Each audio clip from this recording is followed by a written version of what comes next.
chicken, bacon, and jalapeno pizza.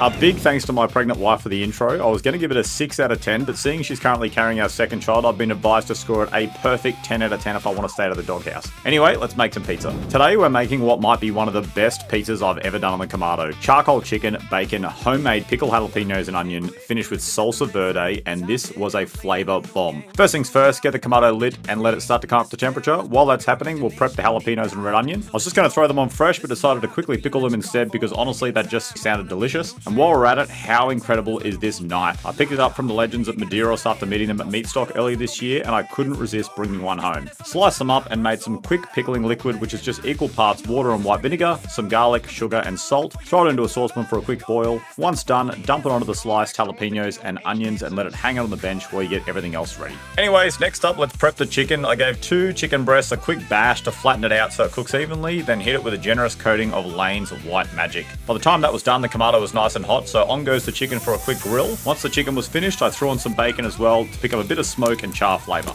Now we've got our delicious protein sorted. It's time to set the Kamado up for pizzas. On goes the wok ring, then the pizza stone sits directly on top of that over the grill plates. Shut the lid and let everything heat soak until we're pushing close to 400 degrees. While that's happening, chop up the chicken and bacon, have a quick taste test and get all the rest of your toppings ready. I also thought it'd be bloody spectacular to make a quick salsa verde for the top. It's super easy sauce to make, just parsley, garlic, lemon juice, olive oil, salt and pepper. Give it a blend and you're done. Now let's build the pizza. Roll out your dough, and I'm still getting the hang of this part myself. I've only done it a handful of times. Add your sauce, mozzarella, chopped charcoal chicken, bacon, plenty of those homemade pickled jalapenos and onions, a little pineapple for sweetness, and a good handful of extra cheese. Now comes the stressful bit, getting the dang pizza onto the pizza peel and doing your best not to destroy all your hard work. Once that's done, go ahead and launch into the ripping hot Kamado. Now make sure you don't go too far away. At this sort of temperatures, pizzas cook incredibly fast, so a few minutes later, lift the lid and have a look at it. Beautiful color, bubbling cheese, crispy crust, absolutely perfect. Well, for an amateur pizza chef like myself. Pull it off, admire your work, and then finish with a generous drizzle of that salsa verde, and just listen to that crunch. So bloody good. Then my wife wanted to have a crack, so we did it all again. Same process, same toppings, but this one got a drizzle of hot honey as well as the salsa verde. Honestly, the Kamado makes some absolutely incredible pizzas, crispy, smoky,